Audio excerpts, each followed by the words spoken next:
자, 2021년 7급 정보사회론 학습 전략 및 기출보건 강의예요, 여러분. 자, 이게 7급 정보사회론 학습 전략이라는, 그쵸, 제가 제목을 단 이유는 앞으로 여러분 준비하시는 분들도 볼 수 있기 때문에 그래서 이렇게 제목을 달았어요. 자, 이제 중요한 거는 어때요? 기출보건 강의를 한번 해보겠다라는 거죠. 자, 그러면 이번 시험에 대해서 잠깐 얘기하고 이제 문제를 풀어보도록 할게요. 자, 그러면 정말 문제가 어려웠어요. 이번 시험의 특징은 정말 어려웠다는 거예요. 그쵸? 자, 그래서 여러분이 어때요? 최상위권 학생들도 어때요? 이거 꽈락 맞는 거 아니야? 이런 생각을 할 수 있을 정도로 어려웠어요. 그래서 맞을 수 있었던 문제들 한번 세보는 거죠. 우리 꽈락이 겁나니까 한번 세보자라는 거죠. OECD 8원칙도 어때요? 뭐 그렇게 쉽다고 할 수는 없지만 기본서에 있었으니까 이건 뭐 맞았을 것 같아. 자, 스마트 사회로의 변동 원인 같은 경우에도 뭐 기본서에 뭐 없었다 하더라도, 그쵸? 자, 이거는 어때요? 너무 답이 뜬금없었기 때문에, 그쵸? 이건 답이 손들고 있는 문제 정도 되는 거니까 스마트 사회로의 변동 원인도 이것도 많이 맞은 것 같아. 자, 인공신경망 같은 경우에도 이 경우에도 어때요? 신경망이잖아, 그치? 신경망이잖아요, 그쵸? 네트워크로 연결돼 있다는 거야, 이것도. 자, 그러면 신경망인데 어때? 뭔가 독자적으로 작동한다 그러면 어때? 이것도, 그치, 고를 수 있었을 것 같아요. 자, 우리가 크리에이티브 커먼스 라이선스 같은 경우에도 이것도, 그쵸, 이기론에 있었다라는 거죠. 이것도. OTT도 어때요? 우리가 모의고사에서 봤어요, 그쵸? 그때도 정답이 훌루였어요. 그쵸? 그래서 이것도 맞았을 것 같아. 자, 4차 산업혁명도 너무 많이 봐서 연도를 가지고 장난을 쳤지만 어때요? 연도를 이제 몇 번 봤으면 연도가 이제 익숙해졌을 거다. 그래서 어때요? 이것도 맞을 수 있었을 것 같아. 자, 빅데이터도 제가 정말 강조했죠. 자, 빅데이터에는 어때요? 정형 데이터도 있고 반정형 데이터도 있고 비정형 데이터도 있는데 이것들 다 포함하는 거다라는 거죠. 그래서 이것도 맞을 수 있었을 것 같아. 자, 공공 데이터 포털이라는 거는 어때요? 이건 우리가 본 적은 없는데 이기론에서 어때요? 공공 클라우드라는 걸 봤어요. 뭐 그런 거 생각하면 어때요? 이것도 맞을 수 있었을 것 같아. 텔넷은, 그치, 기본서에서 나오고 어때? 이 정도는 맞았을 거다. 그쵸? 데이터 마이닝은 어때요? 작년에도 구급시험에 났었죠. 자, 정보사회에서 기업 조직의 변화 같은 거는 어때요? 이거는, 그치요? 고3 애들도 맞을 수 있는 문제다. 자, 정보격차도 어때요? 이것도 우리가 이기론에서 봤죠. 이것도. ISO는 굉장히 어려웠었는데 얘는 어때요? 복수증답이 인정될 경우에는 어때요? 이것도 맞을 수 있었지. 자, 그 이제 하나 세볼게요. 그 다음에 또 뭐가 있었어요? 1번 문제로 파밍 문제도 있었다. 그럼 여기다 플러스 1을 하면, 자, 그 이제 제가 이 13문제더라고요. 보니까 13문제는 어떻게 맞을 수 있었다. 그쵸? 그래서 이제 파밍까지 맞았다고 하면 어때? 56점이고 여기서 뭐 틀렸다. 그치?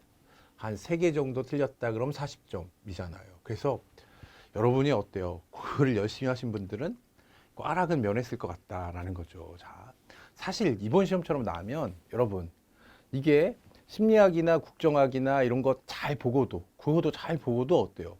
정보사회론 꽈락 맞아서 어때요? 떨어지는 사람도 엄청 많을 거다라는 거예요. 자, 그래서 여러분이 어때요? 한 50점 정도 맞았다. 그럼 어때요? 엄청 여러분이 맞을 수 있는 점수는 다 맞은 거예요. 그렇죠?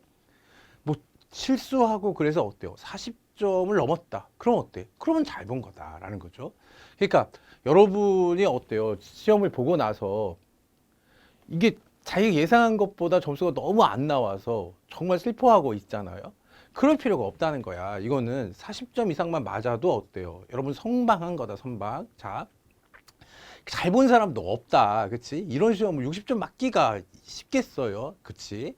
그러니까 50점이고 대부분 50점에서 40점 사이에 있을 거야. 그쵸? 자, 그러면 거기 뭐 한 문제 차이는 어때? 다른 과목에서 충분히, 그치? 여러분이 어때요? 충분히, 그치? 우리가 극복할 수 있다라는 거죠. 역전할 수 있어요. 자, 그리고 이제 일단 꽈락을 면했다는 것만 해도, 그치? 이제 합격이다라고 생각하시면 돼요. 그래서 합격자 발표가 나면 여러분 지금 우울해 하시는 분들도 어때요? 다 웃을 거다라는 거죠. 자, 그래서 한번 읽어볼게요. 제가 이번 7급 시험은 정말 어려웠다는 것이 특징이라면 특징이다라는 거죠. 근데 또 하나의 특징을 들어본다면 기록, 전자섬유, 메타데이터, ISO 같은 문헌 정보와 관련 문제들이 4문제나 출제됐어요. 자, 2019년도에는 어때요? 최신 사회학 이론이죠. 뭐 정동 경제라든지 어떤 인지 자본주의도 있었고, 그렇죠? 포스트 휴먼도 있었고, 자, 그다음에 어때요? 언론 정보학 문제들, 그렇죠? 벤야민 등 매체 철학자들도 시험에 났었지, 그렇죠? 이것과 이제 비교되는 건데, 그래서 이제 교수님들이 문제를 어디서 낼까를 생각해 보면, 그렇죠? 정보 들어가는 거, 정보 사회론으로 주로 가르치는 것들 있잖아요. 조윤익 교수님 책에도 있고, 뭐 이제 논문들도 있고, 정보 사회론이 되는 것도 있고, 그다음에 이제 언론 정보학도 있고, 그렇죠? 언론 정보학, 자, 뭐 신문 방송학이라고 했었지 옛날에는 언론 정보학도 있고, 또 이제 뭐예요? 문헌 정보학 관련 주제들도 공부를 해야 될 필요성이 생겼다라는 거죠. 자, 그다음에 이제 여러분 작년 9급 문제하고 올해 7급 문제, 그치? 작년, 그렇죠. 작년 7급 문제하고 올해 9급 문제를 보면 작년 7급에서 다뤘던 주제들이 어때요? 올해 9급 문제에 나는 것들도 있고 또 시험을 같은 사람들이 내는 거예요. 예를 들면 우리가 뭐 빅데이터나 인공신경망이나 또 뭐예요? 우리가 정보 격차 같은 것들 이런 것들은 어때요? 9급에도 나오고 그렇죠. 7급에도 나오고 자, 그 다음에 이제 우리 또 생각해 보면 온톨로지 문제라든지 어때요? 시멘틱 웹 같은 것들은 어때요? 9급에서도 나오고 7급에서도 나오고 하니까 한 사람이 어때요? 문제를 출제하는 거다. 그치? 9급, 7급은 어때요? 한 사람이 출제한다라는 것도 알 수 있고 또 이제 어떻게 되는 거예요? 이게 그쵸? 내년에는 어때요? 올해 7급에서 났던 주제들이 어때요? 9급에서 또 날 수 있다라는 거죠. 그래서 9급 시험을 준비하시는 분들도 꼭 이 강의를 봤으면 좋겠다라는 거죠. 내년 9급 시험을 준비하시는 분들은 꼭 이 강의를 봤으면 좋겠다. 친구분들 있으면 꼭 보라고 좀 말씀해 주세요. 자, 그렇죠. 이제 7급 정보사회로의 경우에는 그렇죠. 꽈락을 면했다면 정말 잘한 것이고, 그렇지? 몇 개 찍은 것이 맞아서 50점을 넘었다면 어때? 고득점이라고 할 수 있다라는 거죠. 제가 몇 번을 말했잖아요, 그렇지? 생각한 것보다 점수가 나오지 않아 슬퍼하고 있을 수험생들을 보면 마음이 아프다. 하지만 꽈락을 면했다면 일단 합격할 가능성이 매우 높다고 할 수 있다. 그렇죠? 정보사회론이 어려웠기 때문에 다른 과목 점수들도 어때요? 동반 하락했을 거다라는 거죠. 한 과목이 굉장히 어려웠을 때 어때? 거기에 영향을 받지 않고 다른 과목도 잘 볼 그런 강심장들은 사실 별로 없는 거야. 그런 사람들은 어때? 일부 있겠지. 그런 사람들은 그냥 합격이 정해져 있는 거고 대부분의 수험생들은 어때요? 정보사회론 문제를 보자마자 망했구나 라는 생각이 들어서 다른 과목들도 어때? 영향을 받았을 거다. 그래서 제 생각에는 심리학이나 국정학이나 국어 점수도 어때요? 같이 하락했을 거다라는 생각이 들어요. 자, 어쨌든 정보사회로의 영향을 받아서 어때요? 다른 과목의 점수가 낮아도 일단 정보사회로의 과락을 면했다면 합격을 기대해 볼 수가 있다. 여러분 이제 8월 14일 날 발표 나잖아요. 이제 얼마 안 남았다. 그렇죠? 괴롭더라도 어때요? 좀 차분한 마음으로 기다리고 있으면 좋은 소식이 들릴 거다라는 거죠. 그리고 이제 올해는 뭐예요, 여러분? 면접 시험에 그렇죠? 필기 시험 점수가 반영되기 때문에 여러분들이 어때요? 어느 때보다 어때요? 합격할 가능성이 높다라는 거죠. 자, 꼭 이제 면접도 되게 중요하기 때문에 꼭 학원에 와서 그렇죠? 필기 합격하시면 어때요? 꼭 학원에 와서 면접을 준비하시는 게 좋겠다. 작년에도 어때요?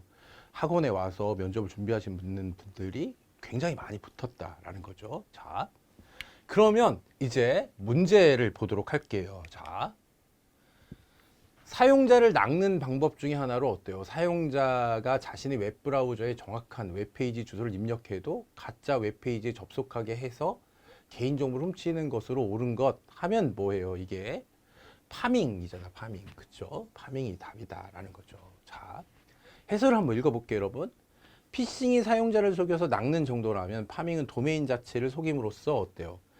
다수의 사용자에게 대규모 피해가 발생할 수 있기 때문에 파밍이라는 의미에서 어때요? 파밍이다, 그치? 파밍이 농사짓다, 뭐 이런 거잖아, 그치?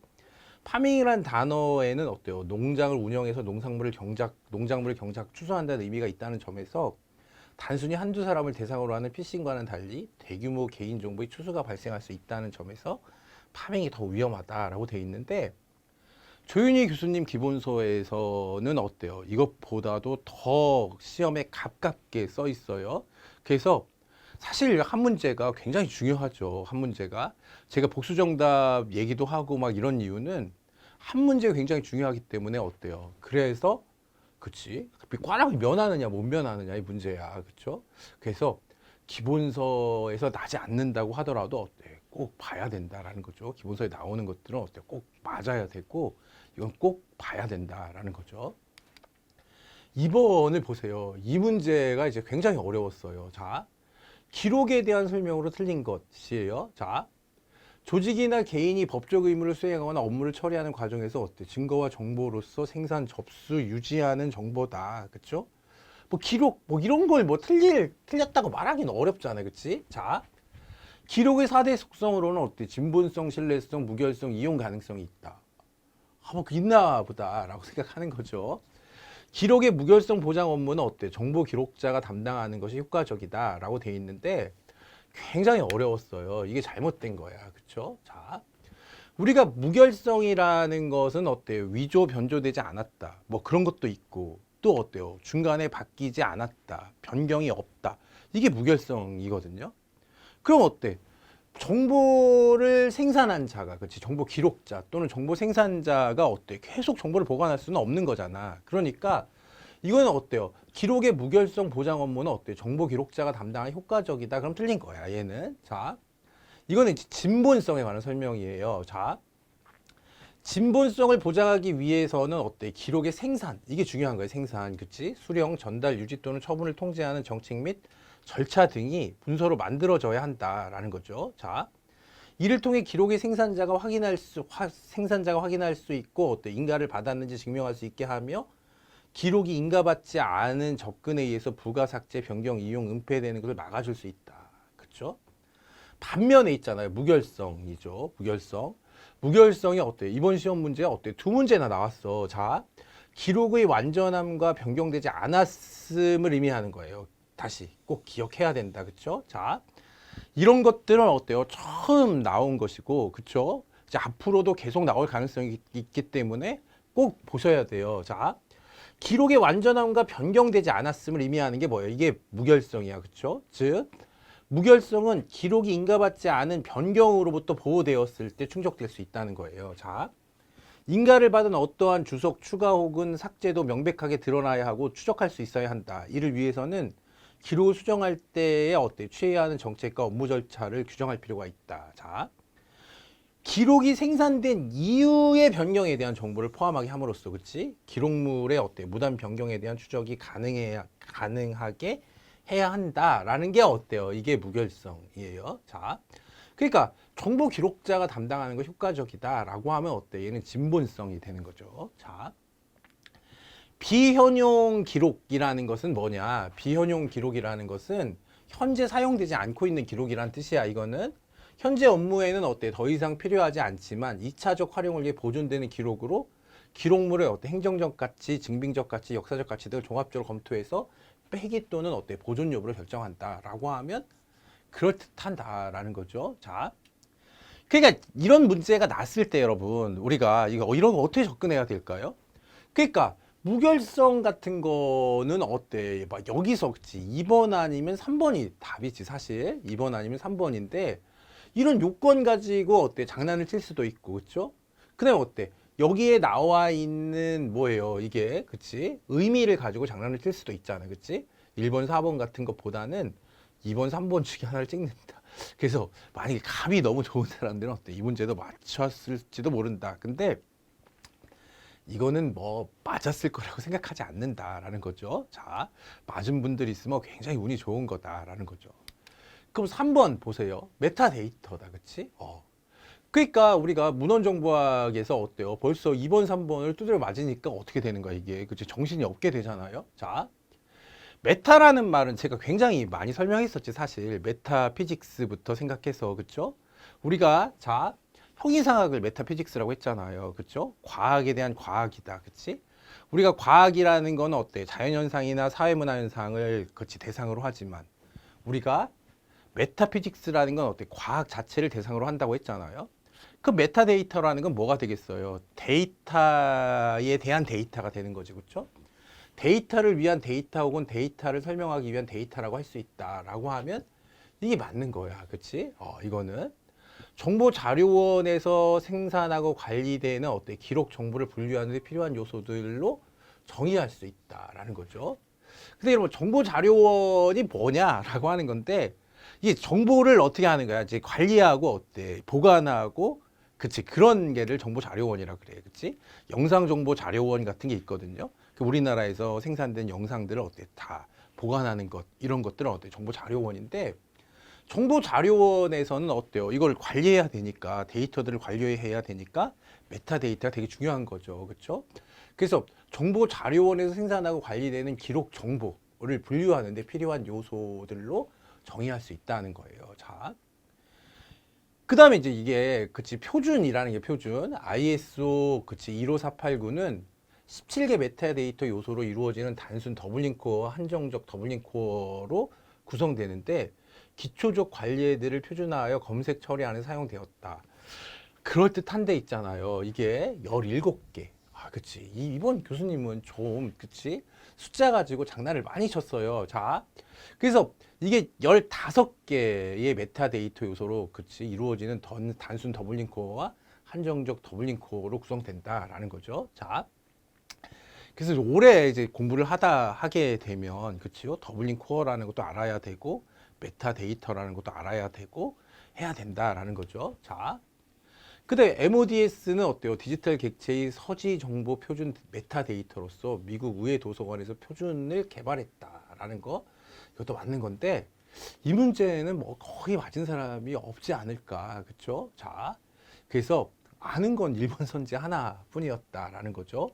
그래서 이 문제도 어때요? 굉장히 어려웠다라는 거죠. 자, 그래서 여러분 우리가 이제 문헌 정보학도 어때요? 우리가 공부를 할 필요가 있다라는 거죠.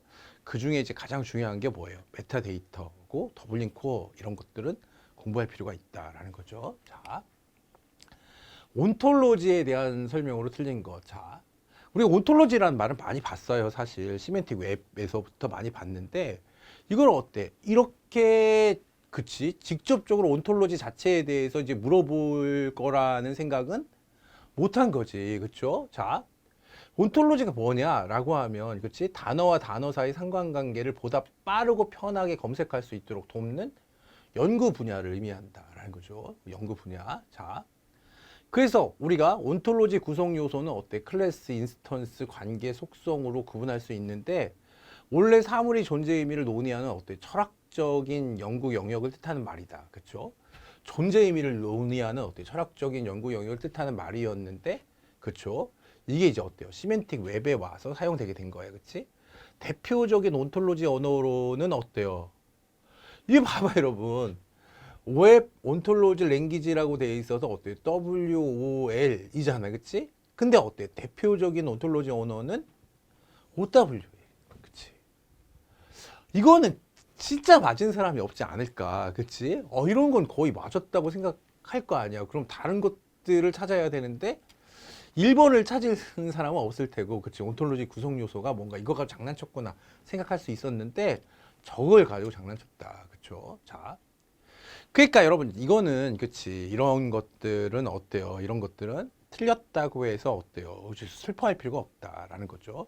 이런 것들은 맞은 사람이 없다라는 거죠. 그래서, 그러면 이제 대충, 그치? 이런 거 다 이제 틀리고, 그치? 대충, 뭐한 60점으로 다 몰았다. 그러면 어떻게 되는 거예요? 60점으로 다 몰았다. 그러면 어때요? 공부를 열심히 한 사람들이 어때요?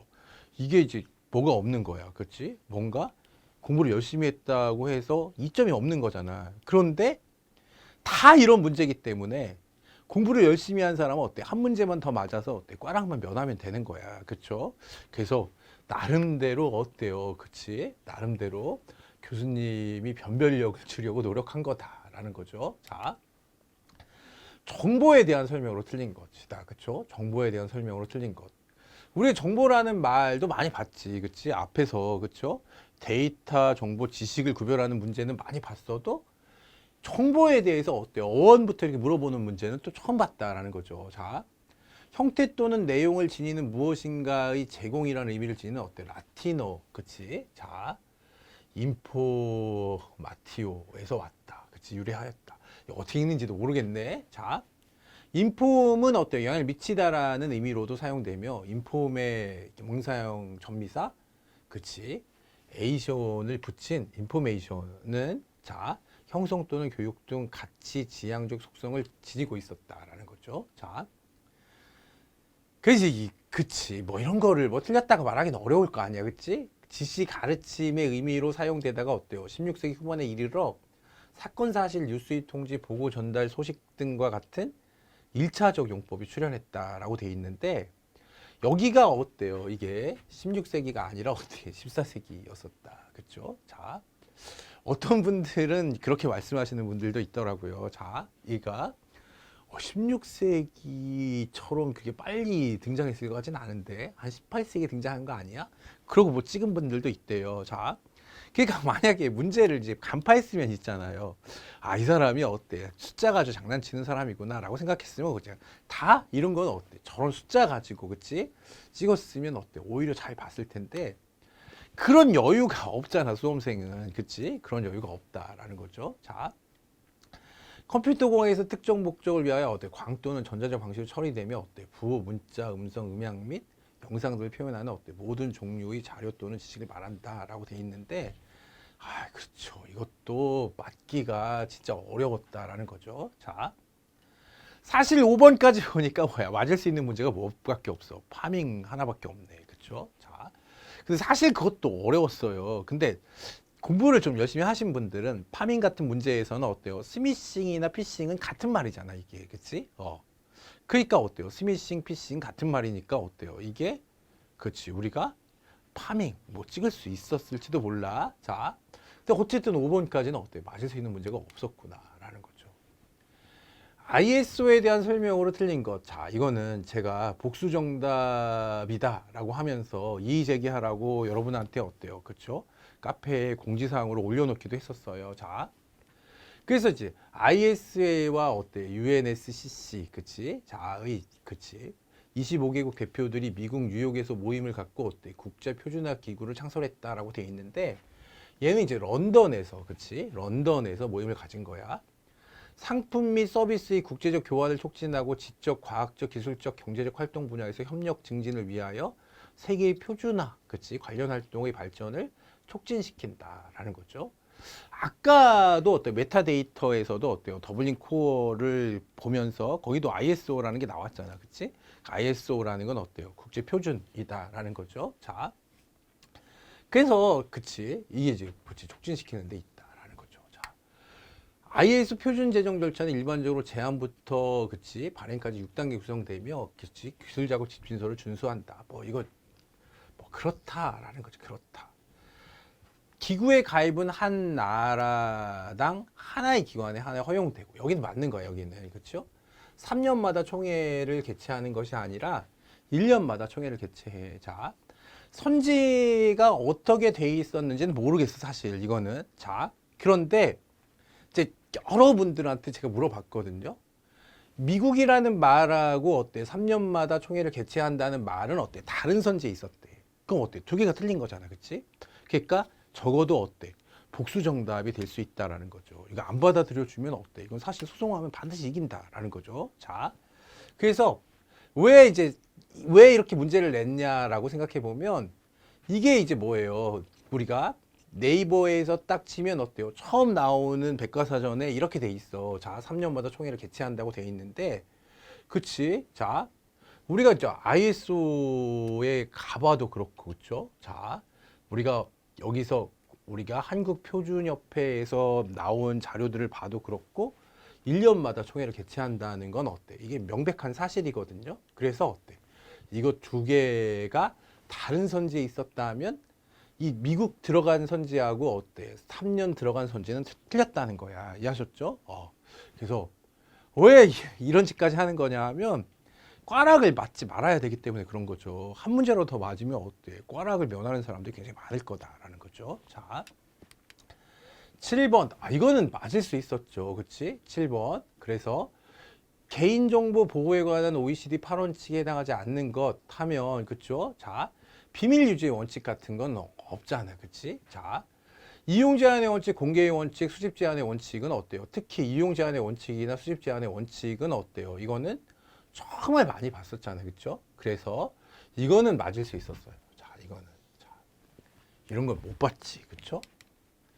8번. 정보 격차에 대한 설명으로 틀린 것. 자, 실러는 정보통신기술이 정보부자와 정보빈자를 만들어서 어때? 정보 불평등을 야기할 것이라고 주장했다. 자, 이것도 사실 제가 만든 선지예요. 자, 카스텔은 학력 수준 간의 소득 격차를 벌릴 뿐 아니라 어때? 도시와 지역 간의 땅값 차이를 확대시켜서 결국 사회 불평등을 더욱 심화시킬 것을 전망했다. 뭐가? 정보 격차가. 그렇죠? 토플러나 나이스비트 등은 정보기술이 대중적으로 수용되고 보편화됨으로써 사회 불평등을 감소시킬 것이라고 전망했다. 이 사람 낙관론자들이잖아. 그쵸? 근데 이게 중요했어. 이거에. 자, 이거는 어때요? 우리가 9급 시험에도 나오고 이번 8급 시험에도 났다라는 거죠. 계층별 격차와 달리 세대별 격차는 감소 추세에 뚜렷하다라고 하면 틀린 거야. 여러분. 자, 여러분 생각해 보세요. 자, 요즘에는 어때요? 다 인터넷이 보급돼 있지. 그치? 스마트폰을 사용하지 않는 사람이 거의 없다. 적어도 어때? 인터넷을 사용하지 않는 사람이 거의 없다라는 거죠. 자, 그러니까 계층별 격차는 어때요? 계속 줄고 있는 거야. 그치? 근데 여전히 어때요? 세대별 격차가 감소 추세에 있긴 있지만, 그치? 여전히 어때? 가장 차이 나는 건 어때요? 세대별 격차다라는 거. 이거는 제가 강조했어요. 자, 그래서 세대별 격차는 어때? 감소 추세가 뚜렷하다라고 했는데 계층별 격차와 달리 세대별 격차는 감소 추세가 뚜렷하며 틀렸고, 그치? 컴퓨터 및 인터넷 사용 능력은 어때? 평준화되었다고 할 수 있다. 그치? 아니다. 자, 읽어볼게요, 여러분. 장애인과 저소득층의 정보 격차는 유의할 만큼 감소 추세에 있다. 그치? 저소득층. 이게 뭐예요? 계층별 격차야. 그쵸? 농업인과 장노년층은 여전히 정책적 고려가 필요한 것으로 보인다. 여기는 아직 격차가 어때요? 이게 자 뚜렷하다는 거야. 자, 농업인과 장노년층의 디지털 기기에 대한 인식 능력이 취약하고 일상생활 인터넷을 잘 활용하지 않기에 이들 집단을 대상으로 어때? 역량 교육을 하거나 활용도 제고를 위한 홍보가 필요하다라는 거. 그래서 어때? 4번이 이제 틀린 게 되는 거죠. 자, 이거는 맞을 수 있었어요. 자, 스마트 사회로의 변동 원인으로 볼 수 없는 것. 자, 그럼 잘 보세요. 산업적 측면에서 국가들 상호 간의 자유무역 협정이 체결되면서 쌍방무역이 가능해졌다. 이거하고 스마트 사회의 변동 원인하고 뭔 상관이 있어. 그러니까 이런 건 찍을 수 있었다는 거야. 그렇죠? 자, 경제적 측면에서 소유에 기반한 자본주의 체제의 근간이 흔들리며 공유경제가 확산되고 있다. 그렇지? 자, 기술 및 인프라 측면에서 세상의 모든 것들이 연결되는 초연결 사회로 이행되고 있다라는 거죠. 소셜 네트워크 확산으로 어때? 소통과 생산 방식 혁신적 변화가 진행 중인데, 자, 우리가 이제 보통 스마트 사회로의 변동도 있고, 그치? 세계화도 있잖아요. 그러면 자유무역 협정이 체결되면서 쌍방무역이 가능해졌다는 건 어때? 얘는 세계화의 원인은 뭐 될 수 있어도 스마트화의 원인이라고 하기는 어렵다라는 건데, 요거는 여러분 맞출 수 있었을 것 같아요. 이건 뭐 굳이 안 배웠어도 그냥 상식을 동원해서 어때? 그치? 여러분 감으로 찍어도 맞을 수 있다라는 거죠. 자, 인공신경망에 대한 설명으로 틀린 것. 자, 인공신경망은 인간이 두뇌 내부의 생물학적 뉴런을 모방해서 만든 뉴런의 수학적 모델이며 인공 뉴런이라고도 불리는 어때? 연결 노드들의 집합체다라는 거죠. 자, 요거는 이제 여러분 그냥 문제를 봐주세요. 공부를 해 이제. 자, 노드라는 게 뭐야? 점이잖아, 그치? 점.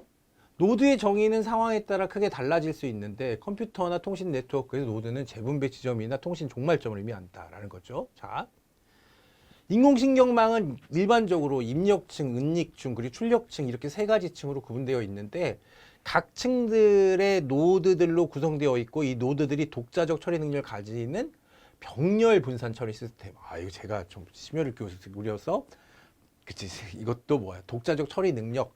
이게 정답이거든? 근데 어때? 병렬 분산 처리 시스템. 뭐, 이렇게 냈으면, 좋은 선지가 되는 거지, 사실. 자, 여러분 이게 있잖아요. 노드들이 연결돼서 그치? 우리가 입력층이 있고 응lik층이 있다고 하는 건데 입력되면 있잖아요. 사실 인공신경망은 어떻게 해서 이런 결론이 나왔는지 모르는 거잖아요. 그치? 그래서 응lik층이 있고 어때? 이제 결과값을 내는 걸 출력층이라고 하는 거예요. 그쵸? 자, 그러면 한번 요걸 읽어보면 되는데 외부의 자극에 의해 특정한 활성화 값을 지닌 입력 단위 노드들, 그치? 입력층이야, 그치? 그들이 각각이 연결된 숨겨진 단위 노드들에게 이게 뭐예요? 숨겨진 단위 노드들이 어때? 응lik층이야, 그치? 그럼 응lik층인데 자신이 활성화 값을 보내고 이때 응lik층의 노드가 얻게 되는 활성화 값은 연결된 입력 노드의 활성화 값과 그 노드의 연결 가중치를 곱한 값의 총합이다라고 돼 있는데 물론 4번 선지처럼 구성되진 않았을 거예요. 그렇죠? 근데 어쨌든 있잖아. 이런 노드들이 어때요? 이게 독자적 처리 능력을 가지는 병렬 분산 처리 시스템이 아니라 이게 어때? 상호 협력하는 거잖아. 그치? 자. 그래서 여러분 잘 보세요. 제가 이제 해설을 어떻게 달았냐 하면 한 노드의 값은 연결되어 있는 모든 노드들의 활성화 값과 그렇죠? 그 각각의 노드와의 연결 가중치 값의 곱셈에 의해서 결정된다는 거예요. 그치? 자. 그래서 즉 각 층들이 노드들이 독자적으로 처리 능력을 가지는 것은 아니다라는 거지. 자, 이게 어때요? 어떤 그쵸? 결과값을 내려고 하면 이것들이 어떻게 되는 거야? 우리가 상호 연결되어서 어때? 같이 협력해서 나오는 거지. 독자적 처리 능력을 가지는 것은 아니다라는 거죠. 자, 이 문제는 있잖아요. 양자 컴퓨터에 관한 그 양자 컴퓨팅이라고도 하고 또 양자 컴퓨터에 대한 설명으로 틀린 것인데, 그쵸? 틀린 것을 고르는 건 분명했던 것 같아요. 그쵸? 자, 그러면 여러분 잘 봐. 이게 이제 무슨 말이냐라는 거죠. 사실 이 문제는 어때요? 제가 1번이라고 했는데 1번을 찍은 사람이 가장 많기 때문에 어때요? 제가 1번이라고 한 거야. 그쵸? 그래서 1번에서 자, 양자는 있잖아요. 띄엄띄엄 존재하는 물리량은 맞아 이게. 그치? 자, 그 물리량을 최소화하여 어때? 정수로 표시한 것이 아니라 그쵸? 한번 보세요. 양자는 물리량의 고유값이 띄엄띄엄 존재한다. 사실 양자라는 건 뭐냐 하면 이렇게 자 우리가 자 연속적으로 존재하는 게 아니야. 이건 띄엄띄엄 존재하는 거예요. 띄엄띄엄 존재한다. 그치? 자, 스펙트럼처럼 어때? 이렇게 연속적인 값으로 존재하는 것이 아니라 띄엄띄엄 존재하는 것을 뭐라고 하는 거야? 이거를 우리가 양자라고 하는 거야. 그럼 물리량의 고유값이 띄엄띄엄 존재하며 어떤 최소 단위의 정수배가 될 때, 그치? 그 최소 단위를 말해. 그쵸? 자, 정수로 표시한 게 아니라 어때요? 정수배가 될 때의 그 최소 단위가 양자야. 자, 즉 양자는 물리량을 최소화해서 어때? 정수로 표시한 것이 아니라 최소 단위가 정수배가 될 때 어때? 그 최소 단위가 양자이다. 자, 이 문제는 뭐 제가 창작인데 말씀하시는 것들을 보면 이제 전부 옳은 선지예요. 그렇죠? 그래서 가장 많은 분들이 정답을 하신 것을 틀린 선지로 바꿨는데 어떤 분이 어때요? 이렇게 정수로 표시한 단위다. 이런 식으로 나왔다라는 거죠. 이번 문제를 봤을 때 어때? 양자는 띄엄띄엄이지 뭐 이렇게 되진 않았을 거야. 그치? 그래서 어때요? 제가 이거를 어때? 변형해서 조금 이제 어렵게 낸 거다. 자, 양자 컴퓨터는 어때요? 중첩, 얽힘 등의 어때? 양자 고유한 물리학적 특성을 이용해서 다수의 정보를 동시에 처리할 수 있는 새로운 개념의 컴퓨터다. 그렇죠?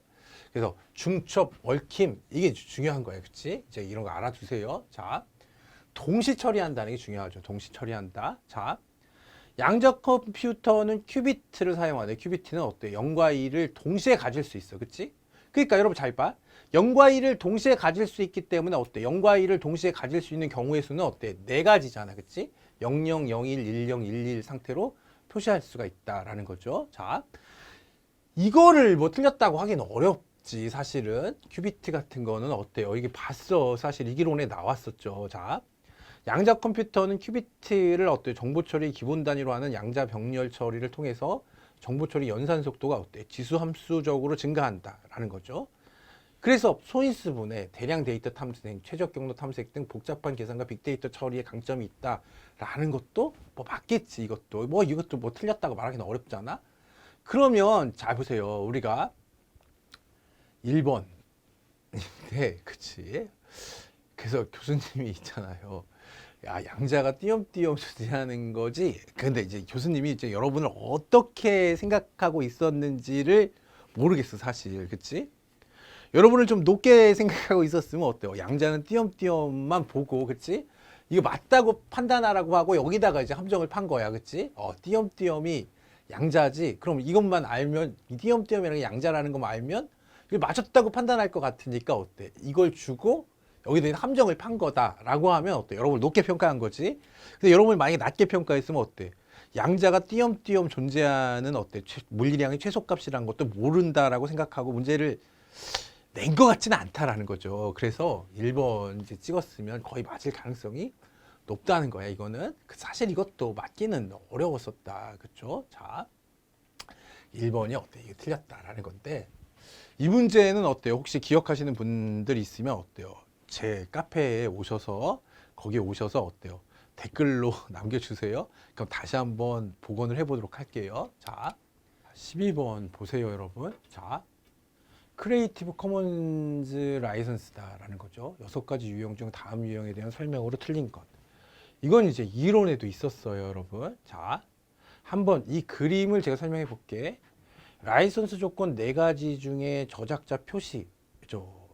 이게 저작자 표시잖아요. 그렇죠? 저작자 표시. 자, 는 모든 CCL에 어때? 기본적으로 포함되어 있다라는 거죠. 자, 그다음 변경 금지와 동일 조건 변경 허락은 어때요? 동시에 사용할 수 없다라는 거지. 그렇지? 그래서 변경 금지와 동일 조건 변경 허락인데 어때? 여기는 동일 조건 변경 허락이 있는 거네. 그렇죠? 자, 가능한 조합은 어때요? 저작자 표시가 있고, 그렇지? 저작자 표시 변경 금지가 있고, 그렇죠? 저작자 표시 비영리. 이게 이제 뭐가 되는 거예요? 이게 비영리가 되는 거네. 그렇죠? 자, 저작자 표시 동일 조건 변경 허락이 있고 저작자 표시 비영리 동일 조건 변경 허락, 그치? 저작자 표시 비영리 변경 금지 등 총 6가지가 된다라는 거죠. 이것도 이제 알아둬, 여러분. 부과되는 조건이 적으면 적을수록 어때요? 더 자유로운 이용을 허락하는 CCL이 된다라는 거죠. 자, 이것도 이제 선지로 나올 수 있어. 자, 그림의 CCL은 어때요? 저작자와 출처 등을 표시하는 저작물의 변경, 그치? 자, 2차적 저작물의 작성을 포함한 자유이용을 허락하는 라이선스다라는 거죠. 자, 이게 저작자 표시잖아, 얘가. 저작자 표시가 있고, 그치? 비영리가 있고, 그쵸? 동일 조건 변경 허락이 있잖아요, 그쵸? 자, 그래서 여기서는 단 영리적 이용은 허용되지 않고 어때? 2차적 저작물에 어때? 원 저작물에 적용된 라이선스, 동일한 라이선스는 적용해야 된다. 이게 뭐예요? 동일 조건, 그치? 변경 허락이다라는 거죠. 자, 그래서 이제 복제와 배포가 가능하지, 당연히. 그치? 자, 상업적 용도로 사용할 수 없어요. 그치? 비영리잖아. 그쵸? 변경과 2차적 사용을 할 수 없다. 아니, 그치? 이게 안 되는 거지. 그치? 자, 저작자 출처 표시다. 이게 이제 저작자 출처 표시잖아요. 그쵸? 자, 그래서 어때요? 이게 3번이다라는 거죠. 이것도 사실 뭐 그렇게 쉽지는 않았는데, 우리 봤으니까 어때? 이거는, 그치? 우리가 맞출 수 있었다라는 거죠. 그래서 다음 문제로 이제 또 넘어가 보도록 할게요. 우리가 OTT에 대한 설명으로 틀린 것, 그쵸? 오버 더 탑의 약자로, 그쵸? 오버 더 탑, 오버 더 X는 기존의 범위를 넘어서라는 뜻을 가진다라는 거죠. 자, TOP죠, 얘가, 그치? 우리가 얘는 어때요? TV에 연결되는 셋톱박스를 의미하지만 어때? 현재는 셋톱박스 유무를 떠나서 PC, 스마트폰 등의 단말기 모두를 포함한다. 이것도 사실 제가 봤어요, 그쵸? 자, 다양한 미디어 콘텐츠 보유의 힘을 바탕으로 사업을 확장하는 OTT 서비스 사업자로는 어때요? 영국의 훌루가 아니라 어때요? 미국의 훌루가 대표적이에요. 자, 제가 디즈니사에서 만든 거라고 했잖아, 그치? 자, 그 디즈니사가 영국에는 아니잖아. 자, OTT 서비스는 어때? 케이블 방송이 아니라 어때? PC, 스마트폰 등의 단말기뿐만 아니라 기존의 통신사나 방송사 추가로 제공하는 인터넷 기반의 동영상 서비스를 모두 포괄한다라는 거죠. 자, 그 다음에 14번이에요. 4차 산업혁명에 대한 설명으로 틀린 것. 자, 세계 경제 포럼 회장 클라우스 슈바프는 어때요? 2010년이 아니라 어때요? 2016년. 그치, 이게 틀린 거네, 그렇죠? 다보스 포럼 기조연설에서 어때? 독일의 산업삽전, 인더스트리 4.0이라고 했죠. 탄생한 자동화 기술이 확산이 제조업뿐만 아니라 경제 전반의 생산과 사회 구조의 변동을 가져온 현상을 혁명을 4차 산업혁명으로 지칭했다라는 거죠. 자, 핵심 기술 영역이 뭐예요? 디지털 바이오 물리학이에요. 그렇죠? 과거에 증기기관의 발명이 철도라는 근대적 교통수단이 시발점이 되었듯이 디지털 바이오 물리학의 발전은 어때? 가상 환경과 물리 환경을 통합한 가상 물리 시스템, 이게 중요한 거지. 가상 물리 시스템을 구축하는 계기로 작용하고 있다라는 거죠. 초연결성, 초지능화, 융합화야, 그치? 이게 중요하죠. 모든 것이 상호 연결되고 보다 지능화된 사회로 변화한다라는 거죠.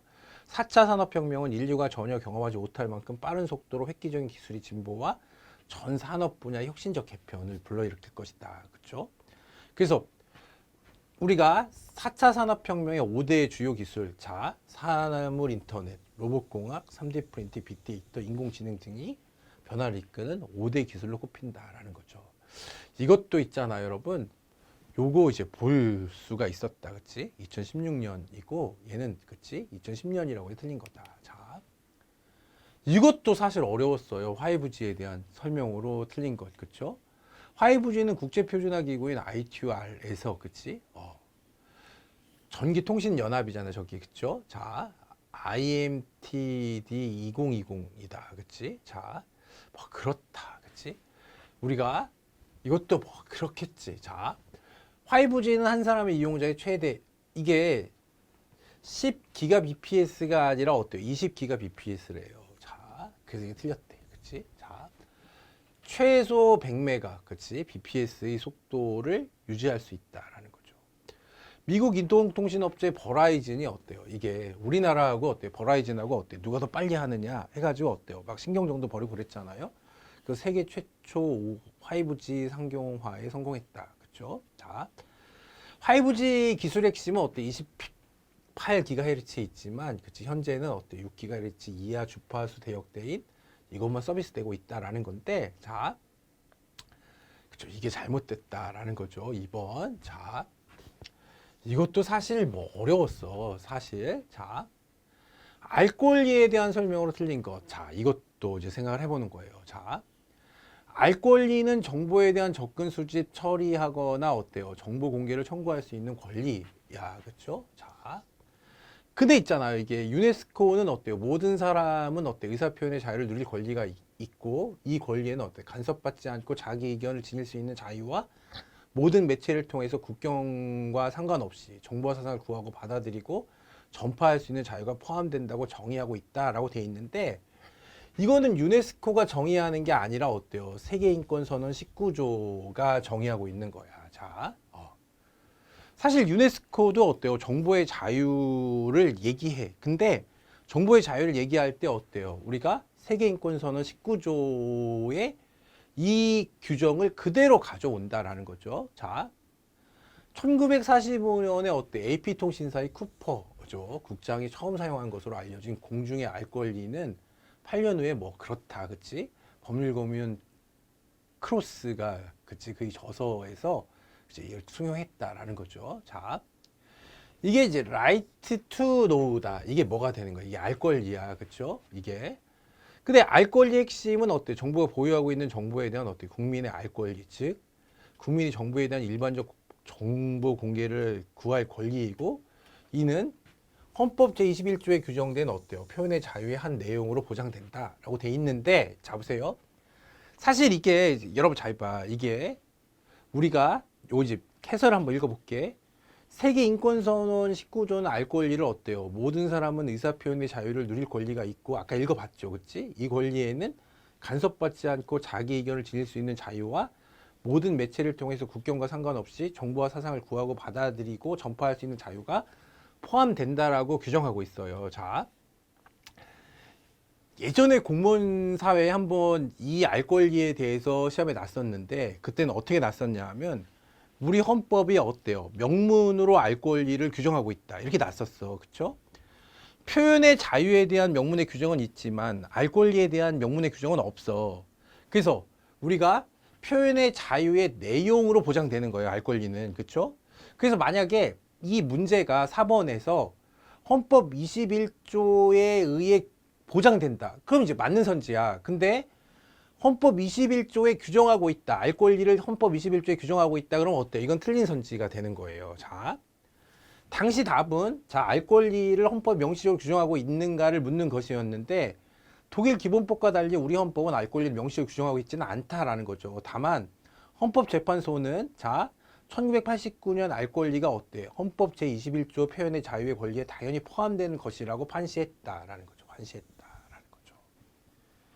아시겠죠? 요거 이제 아셔야 돼요. 자, 그 다음에 여기 우리가 지금 쭉 읽어본 거고, 그럼 읽어보시면 돼요. 이거는 여러분 어때? 제 카페에 가면 어때요? 이거 다운로드해서 보실 수 있어요. 근데 유네스코도 어때? 1989년에 어때? 정보의 자유, 언론의 자유, 다원주의 등의 기본 방침을 재확인하고 있기는 하지만 알 권리를 어때? 새로 정의한 건 아니야. 그치? 정의한 건 아니고 우리가 세계 인권선언 19조의 내용을 그대로 받아들이고 있다라는 거예요. 그래서 정답을 2번으로 하는 게 맞는 것 같다라는 거죠. 이거는.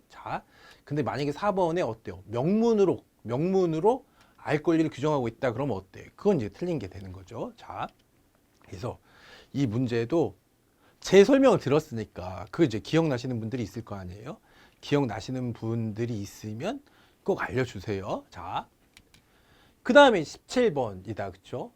이것도 이제 문제가 많았어. 사실 빅데이터의 특성을 설명하기 위해서 어때? 그치? 3V다. 그치? 제가 VVV라고 했잖아요. 이거는 정말 많이 했지. 개념이 사용되고 있는데 3V에서 볼륨은 데이터의 양이고, 그치?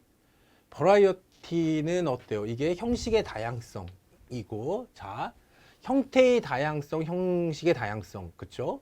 또는 어때? 얘는 그치? 벨로시티는 어때요? 자료의 생성 및 처리 속도를 의미한다라고 돼 있는데, 보세요. 이게 데이터의 다양성이라고 나오는 것도 있어요. 여러분, 데이터가 다양하다는 건 무슨 뜻이죠? 형식이 다양하단 말이잖아. 형태가 다양하단 말이죠. 이게. 그래서 우리가 이게 데이터 양이 많다는 거고 어때? 형태가 다양하단 말이야, 사실. 그쵸? 데이터가 다양하다는 말이 어때? 형태가 다양하단 말이에요. 그쵸? 그래서 빅데이터는 디지털 환경에서 생성되는 데이터로 그 규모가 방대하고, 그쵸? 생성 주기도 짧고, 형태도 어때? 수치 데이터뿐만 아니라 어때? 문자, 영상 데이터 포함하는 뭐 대규모 데이터를 말한다. 그쵸? 빅데이터는 기존의 기술이나 방법으로 수집, 저장, 검색, 분석하기 힘든 일정한 형식이 없는 대용량의 자료로서 구조화되지 않은 형식이 없는, 그치? 데이터로만, 구조화되지 않은 데이터로만 구성된다. 그러면 어때? 틀렸다라는 거죠. 이거는. 빅데이터에는 제가 진짜 많이 말했지. 정형화 정도에 따라서 어때요? 정형 데이터도 있고, 그치? 반정형 데이터도 있고, 비정형 데이터도 있잖아요. 그치? 비정형 데이터도 있는데, ERP, SCM, CRM 같은 것들은 뭐라고 그랬어요? 이건 정형 데이터라고 했죠. 웹문서가 이제 반정형 데이터고, 나머지가 이제, 그치? 이게 비정형 데이터다. 그래서 1번 선지 버라이어티를 어떤 형식의 다양성으로 하는 것이 틀린 것이 아니냐, 그치? 틀린 것이 아닌가 하는 의문이 들 수 있는데, 일단 위키피디어에서는 어때요? 버라이어티 형태의 다양성이라고 설명하고 있어요. 그러니까 우리가 이제 작년까지는 있잖아요. 기본서에서 출연했는데 올해는 교수님이 어때요? 위키피디어를 많이 참고하신 것 같더라고요. 그렇죠? 생각해보면 어때? 자료가 다양하다는 것은 결국 형태 또는 형식이 다양하다는 의미로 해석될 수 있고 실제 거기까지 생각하고 출제한 것 같지는 않다. 그래서 어때요? 제가 답은 3번이다. 그렇죠? 3번. 이거는 어때요? 제가 문제를 냈을 때도 어때? 이걸 가지고 냈었다라는 거죠. 정형 데이터, 반정형 데이터, 비정형 데이터다라는 거죠. 그 빅데이터 환경은 과거에 비해 데이터 양이 폭증했다는 점과 함께 데이터의 종류도 다양해져서 사람들의 행동은 어때요? 물론 위치 정보와 SNS를 통한 어떤 생각과 의견까지도 분석하고 예측할 수 있다라는 거죠. 공공 데이터 포털이다. 그렇죠? 공공 데이터 포털. 우리가 공공 데이터 포털에서 원하는 공공 데이터를 제공하지 않는 경우에는 공공 데이터 제공 신청서를 기재해서 어때? 청구할 수 있다. 이것도 이제 봐주세요. 그러니까 공공 데이터 포털은 어때요? 정부가 공공 데이터를 어떻게 하는 거야? 공공 데이터 포털에다가 제공하고 있는데 만약에 거기 가서 찾아봤는데 없어. 그럼 어떻게 한다는 거야? 이게 신청서를 기재해서 청구하면 된다는 거죠. 우리나라에서는 어때요? 2013년부터 공공데이터의 제공 및 활성화에 관한 법률을 시행해서 공공데이터를 제공하고 있어요. 그러면 공공 데이터는 어때? 공공 데이터 포털을 통해 파일 데이터, 그렇지? 오픈 API, 시각화 등 다양한 방식으로 제공되고 있다라는 거죠. 공공 데이터는 누구나 자유롭게 이용할 수 있지만 어때? 공공문을 위해 목적으로만 사용될 수 있고 사적 이용은 허용되지 않는다. 이런 거는 맞출 수 있었다, 그렇죠? 자, 아니 사적으로 이용하라고 제공하는 거죠. 어때? 이거 공공 데이터라고 해서 어때? 꼭 공적으로 이용하라는 법이 어디 있어, 그렇죠? 자, 그래서 공공 데이터는 누구나 자유롭게 공공목리를 위해서는 물론 어때? 사적 이용도 가능하다. 예를 들어서 오픈스퀘어 D라는 게 있어요. 공공 데이터에 대한 창의적 아이디어를 가진 사람들이 경험과 기술을 교류하고 어때? 창업으로 어때? 성장할 수 있도록 종합적으로 지원하는 열린 공간이에요. 그렇지? 창업이 사적으로 이용하는 거잖아. 그렇죠? 자, 인공지능에 대한 설명으로 틀린 것. 자, 초기 인공지능 연구에 대한 대표적 정의는 어때요? 다트머스에 의해서 메카시가 제안한 것이다. 그렇죠? 자, 이렇게 날 줄은 몰랐다. 그렇죠? 자, 1952년에 그치? 앨런 튜링이 생각하는 기계의 구현 가능성에 대해 분석이 담긴 논문. 컴퓨터 기계와 지능. 이거는 그치? 논문 이름이 좀 알아둬야 될 것 같아. 앨런 튜링. 자, 그래서 튜링 테스트 만든 사람이잖아요. 그쵸? 자, 인공지능에 대한 어떤 깊이 있는, 그치? 깊이 있는, 그쵸? 깊이 있는 개념을 제시했다. 철학적 개념을 제시했다.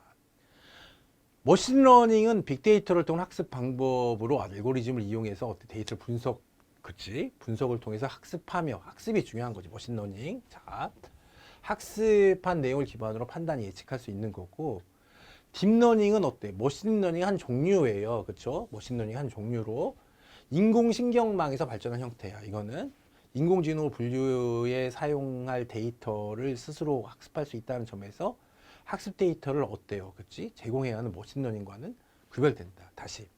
딥러닝은 있잖아요. 얘는 분류에 사용할 데이터를 어때? 스스로 학습하는 거예요. 그치? 근데 우리가 머신러닝은 어때요? 학습 데이터를 어때? 사람들이 제공해 줘야 된다라는 거지. 그 점에서 차이가 있다는 거예요. 근데 막 구별하지 않고, 그치? 머신러닝, 딥러닝, 그치? 인공신경망, 이렇게 다 이제 쓰인다라는 거죠. 자, 인공신경망, 딥러닝, 머신러닝은 어때요? 거의 비슷하게 쓰니까 이렇게 이제 구별했을 때만 어때? 주의하시면 돼요. 자, 이거 너무했잖아. 이게 50년인데 52년. 그래서 어때? 이게 틀렸다. 틀리라고 내는 거다, 사실. 자, 인터넷 서비스 중에 원격 터미널 접속 서비스는 텔넷이죠. 자, 이런 건 뭐 우리가 알 수 있는 거고. 자, 다음 글에 설명하고 있는 개념이다. 많은 데이터 가운데 숨겨진 유용한 상관관계를 발견하며 어때? 미래에 실행 가능한 정보를 추출해내고 의사결정에 이용하는 과정은 뭐예요? 이게 데이터 마이닝. 나머지들은 있잖아요, 여러분. 제가 기억하시는 분이 없어서 그냥 제가 아무거나 갖다 넣은 거다. 자, 22번 전자서명 같은 것도 어려웠다. 그쵸? 자, 이게 정말 이제 여러분들이 어때요? 여기 이 문제는 어때요? 이제 여러분들이 많은 답을 한 것은 무결성인데 제가 아무리 생각해도 어때? 그건 답이 아닌 것 같아서. 그쵸? 기밀성이라는 게 있는데, 그쵸? 암호화를 통해 정보를 보호하고 비밀을 유지하는 것을 말한다라는 건데, 이 기밀성은 어때요? 전자서명의 기능이 아니야, 이거는. 그치? 전자서명의 기능이 아니다. 그래서 이게 틀린 거야. 그쵸? 자, 무결성은 아까 뭐라고 그랬죠, 이게? 변경되지 않았다라는 걸 증명하는 거잖아. 그쵸? 그래서 전자서명의 유효성을 확인하고 어때? 동일성 여부를 비교해서, 그쵸? 기록물의 내용이 변조되지 않았다. 그치? 진본임을 증명하는 것이 뭐예요? 이게 무결성이야. 그치? 부인 방지라는 건 뭐 어떤 사람이 서명을 하고, 그치? 나 서명 안 했어. 라고 이제 부인할 수 없도록 하는 게 전자서명이에요. 그쵸? 근데 이제 여기서 이제 4번을 찍은 사람도 많고 2번 찍은 사람도 많아. 그치? 익명성이 전자서명에서 왜 나오는 거지? 전자투표 등에서는, 그쵸? 전자투표 결과로부터 투표자를 구별할 수 없게 하는 것을 익명성이라 그래. 그쵸? 그러면 전자서명은 있잖아요. 기밀성을 실현하기 위해 암호하고 있는 것이 아니다라는 거죠. 자, 만약 기밀성이 필요하다면 어때? 메시지를 그대로 보내는 것이 아니라 암호화를 별도로 행해서 보내야 되는 것인데 이걸 전자서명이라고 하진 않는단 말이에요. 그치? 그래서 전자서명은 뭘 위한 게 아니에요. 암호화를 통해 정보를 보호하고 비밀을 유지하기 위한 게 아니다. 그치? 그래서 어때? 기밀성. 얘는 자 이제 보면 그쵸?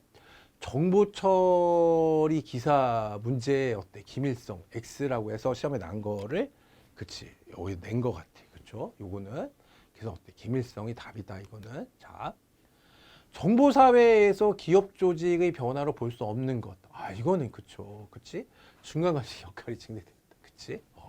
고3 애들한테 진짜 문제 많이 나는 건데 이런 거 이제 알 수 있어야죠. 그쵸? 자 정보공유와 평등한 작업 환경이 구현되는 거지. 네트워크 조직을 말하는 거예요. 그렇죠? 분권적이고 수평적인 작은 조직으로 이행하는 거고 외주화하거나 어때? 기업과 제휴한다라고 하는데 이건 뭐 너무 쉬웠다. 이건 이제 꼭 맞췄어야 돼요. 이런 문제가 이제 어렵지. 자, 디지털 증거에 대한 과학적 조사와 기술적 기법뿐만 아니라 어때? 위법 수집 배제 법칙과 적법 절차에 적용되는 법과의 한 분야. 요거는 어때요?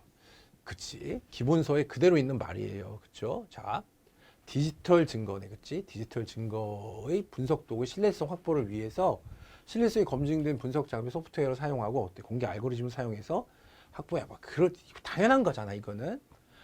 수사 절차 전반에 걸치는 원칙으로 어때요? 디지털 포렌식 또한 헌법과 형사소송법에 근거한 어때? 적법한 수사 절차에 의해서 진행되어야 한다라는 거죠. 이것도. 자, 이걸 정당성이라고 하는 거예요. 정당성. 그치? 정당성의 원칙은 어때요? 수집 증거 위변조 되지 않았음을 그치? 그치. 증명할 수 있어야 된다는 건데 이건 무결성의 원칙에 대한 설명이다라는 거죠. 자, 그래서 4번이 틀린 거야 이게. 그치? 자, 그래서 이것도 뭐 어려웠다. 여러분이 꼭 맞출 수 있는 문제라고 하지 않았어 제가. 자, 그 다음에 이제 자, 다음 정보사회 관련 용어들에 관한 설명으로 틀린 거예요. 아, 이것도 어려웠다. 그쵸? 자, 컴퓨터나 인터넷 등을 이용해서 어때요? 정보를 수집하거나 선택하거나 활용하는 능력을, 이게, 뭐 이건 뭐 아는 거잖아요. 그쵸? 자, 시소로스라는 게 뭐냐라고 하면 일반적으로 어때요? 분류와 사전의 결합이야. 그치? 분류와 사전의 결합. 상위 및 하위 개념 사이의 전후 관계를 명확히 하기 위해서 어때? 공식적으로 조직, 통제된 색인어의 어휘집을 말해. 보통은. 그치?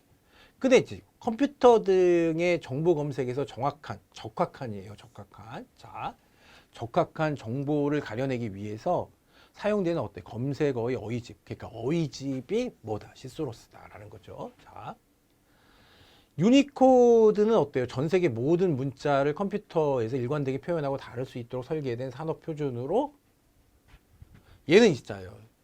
2바이트야, 여러분. 2바이트가 16비트예요. 그쵸? 자, 그래서 2비트의 숫자로 표현한 것이 아니라 어때? 2바이트의, 그치? 숫자로 표현한 거다. 그쵸? 그럼 오픈 API라는 게 뭐냐? 그치? 얘가 어플리케이션 프로그래밍 인터페이스. 그게 다 보면 API는 이제 알아두세요. 아까도 나왔었잖아. 그치? 응용 프로그래밍 인터페이스다. 그쵸? 응용 프로그램을 사용할 수 있도록 운영체제나 프로그래밍 언어가 제공하는 기능을 제어할 수 있게 만드는 인터페이스를 뜻해. 그 오픈 API라는 건 뭐예요? 이건 누구나 사용할 수 있도록 공개된 API를 말하며 개발자에게 어때? 그치? 사유 응용, 그치? 사유 응용 소프트웨어나 웹 서비스 프로그래밍적 권한을 제공한다라고 돼 있는데 이걸 읽어보고 어때요? 이것도 어려웠다 사실. 얘는 오픈소스 소프트웨어인데? 라고 생각할 수가 있잖아. 그치? 오픈소스 소프트웨어인데? 이렇게 생각할 수가 있는데 비슷한 개념이에요. 그치? 다만 얘는 어때? 그치? 응용 프로그래밍 인터페이스라는 거야. 그치? 이게 오픈되어, 그치? 우리 공개되어 있다라는 거니까 이것도 뭐라고 할 수 있어요? 오픈소스 소프트웨어 중에 하나인데 응용 프로그래밍 인터페이스라고 할 수 있는 거지. 이해하셨죠? 그래서 요게 잘못됐다. 3번이. 이해하셨죠? 자. 그래서 7급 시험처럼 났어, 문제가. 7급 시험처럼 났다는 말이 무슨 말이냐 하면 너무 이제 공부를 잘하고 뛰어난 사람들도 많기 때문에, 그쵸? 자, 그냥 사람들을 떨어뜨리기 위한 문제예요, 이런 것들은. 그래서, 이런 것들을 어떻게 준비해야 될까라고 했을 때, 이렇게 이제 교수님들이 어때요? 문제를 치사하게 낼 수도 있다는 거를 우리가 여기서 알았던 거죠. 우리가 이제 공무원 시험 같은 데서는 어때요? 보통, 그치? 7급 시험 이렇게 치사하게 문제가 내는데, 그쵸? 우리가 어때? 이제 여러분들이 실력이 그 정도 올라갔다는 거예요. 그치? 웬만해서는 이제 어때? 그냥 대충 논문에서 그냥 내서는 어때? 안 되겠구나라는 생각을 한 거지. 그래서 점점 이제 공부하기가 좀 더 어려워졌다라는 거죠. 그래서 여러분, 저도 이제 열심히 할 테니까 여러분들도 어때요? 이걸 기반으로 해서 뭘 공부해야겠구나라고 한번 생각을 해보세요. 기존에 우리가 공부했던 것이 나지 않았다는 건 뭘 뜻하는 거냐 하면, 그걸로는 안 되겠구나 생각한 거야. 그렇죠? 그러니까 거기서 더 깊이 들어가지는 않는다는 거야. 그렇지? 우리가 공부한 정도로 공부하면 되고, 우리가 공부하지 않았던 분야들 있잖아요. 그렇죠? 자, 문헌정보학과 관련 학문들, 개념들 이런 것들만 공부하면 결국은 어때요? 7급 시험도 어때? 이제 잡히질 않겠어요? 그렇게 되면 어때? 이제 시험 범위가 어때요? 확정될 수가 있고, 우리도 어때? 공부하는 범위를 확정할 수 있게 되는 거예요. 자, 여러분, 정말 시험 보시느라고 수고 많으셨고, 마음 고생하느라고 수고 많으셨는데, 여러분 이제 발표되면 여러분 어때요? 꽈락만 면하면 여러분 합격할 수 있다라는 거죠. 지금은 어때요? 차분하게 기다리는 수밖에 없다라는 거죠. 저도 여러분의 합격을 위해서 기도하겠습니다. 감사합니다.